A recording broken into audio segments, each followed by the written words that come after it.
बोले अनुभव प्रमाण। कौन सा अनुभव? मैं ब्रह्म को नहीं जानता, मैं ब्रह्म को नहीं जानता, ये किससे जाना तुमने? मैं ब्रह्म को नहीं जानता, जिससे तुम जानते हो वही तो ब्रह्म है। तो उसमें कहाँ अज्ञान है? अज्ञान तो तुम्हारी खोपड़ी में है, ब्रह्म में थोड़ी है। जैसे कोई व्यक्ति चक्कर खाए तो दुनिया चक्कर खाते हुए दिखाई पड़ती, और कोई व्यक्ति नाव में बैठ के जा रहा हो नदी में तो नदी किनारे के पेड़ चलते हुए दिखाई पड़ते हैं। चल रहा वो खुद। इसी तरह से आत्मा में लोगों को भ्रम हो जाता है कि हम सुखी दुखी हैं, हम में अज्ञान है। अज्ञान आत्मा में कभी नहीं रहा। जो ज्ञान है, ज्ञान का आकार ये नहीं है कि मुझे पहले अज्ञान था, अब ज्ञान हो गया। मुझ में अज्ञान कभी नहीं है।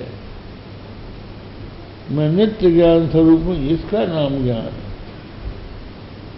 पूर्व और पर का जहां भेद न हो उस अनुभव को ज्ञान कहते हैं। जिसमें पूर्व पर का भेद है वो ज्ञान नहीं है।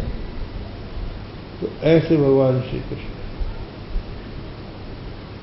अपनी नित्य सुखानुभूति से जिन्होंने माया का सदा के लिए तिरस्कार कर रखा है, वो साक्षात परब्रह्म परमात्मा का स्वरूप जिसके पेट में चला गया, उसके मोक्ष में क्या संदेह हो सकता है? इस तरह से अघासुर के मोक्ष का प्रतिपादन किया। तो ये जो अघासुर का मोक्ष है, श्री सुखदेव जी बतलाते हैं कि ये भगवान ने 5 वर्ष की अवस्था में किया था, और ग्वाल बालकों ने 6 वर्ष की अवस्था में जाकर अपने घर वालों से बताया कि अद्य अनेन हतो बालः यशोदा नंद सुनुना।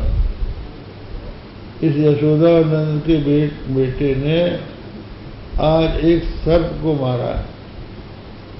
हम तो उसके पेट में चले गए थे, उसने हमको वहां से बचा के लाया है, बचनों को लाया है। तो राजा परीक्षित ने कहा, महाराज ये कैसे हो गया कि 5 वर्ष की अवस्था में जो घटना हुई उसको ग्वाल वालों ने 6 वर्ष की अवस्था में बताया। कालांतर कृत वस्तु का वर्णन कालांतर में क्यों हुआ? इसमें कोई रहस्य है? आप बताइए।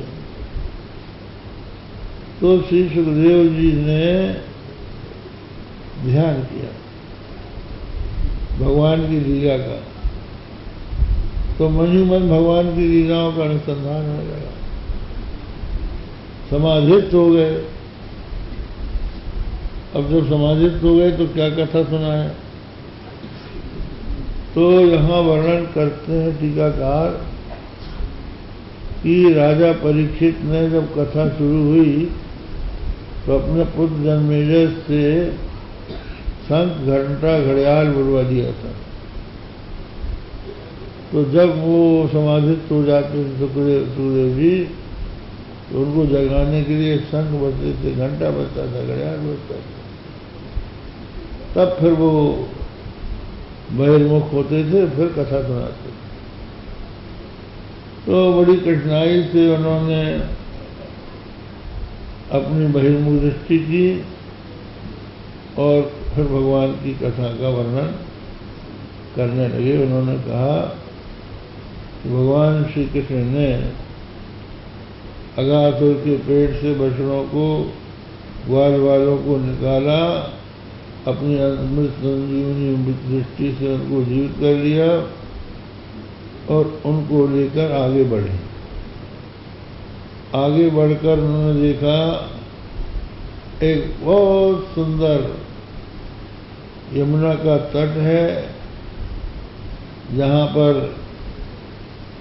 स्वच्छ बालुका बिछी है और यमुना किनारे बड़े सुंदर सुंदर वृक्ष लगे हुए हैं।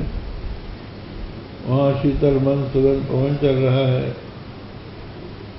भगवान बोले अत्र भोक्तव्यमस्माभि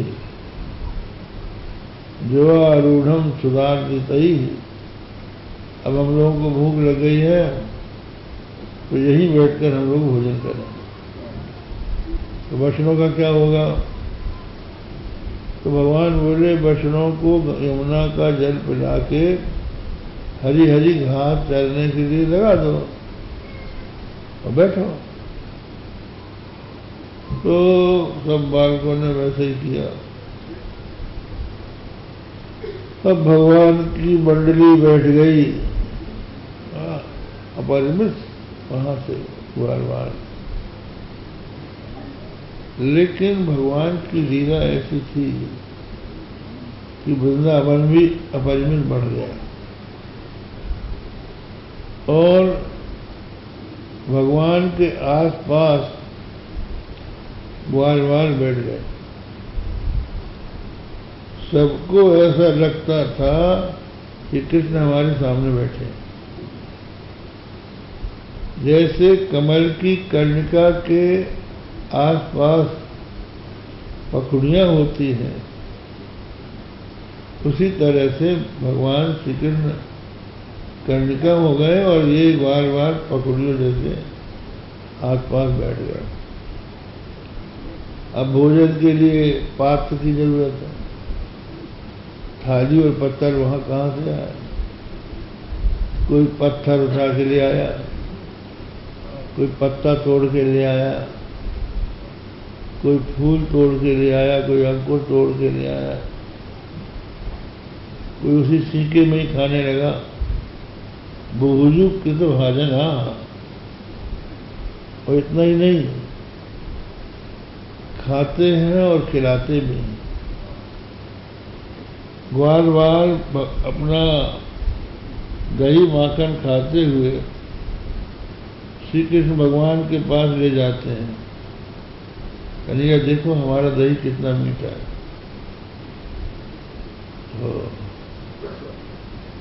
भगवान कहते हाँ बहुत अच्छा है, बड़ा मधुर हुआ। तो दूसरा आ जाता, हमारा देखो हमारा उससे अच्छा है।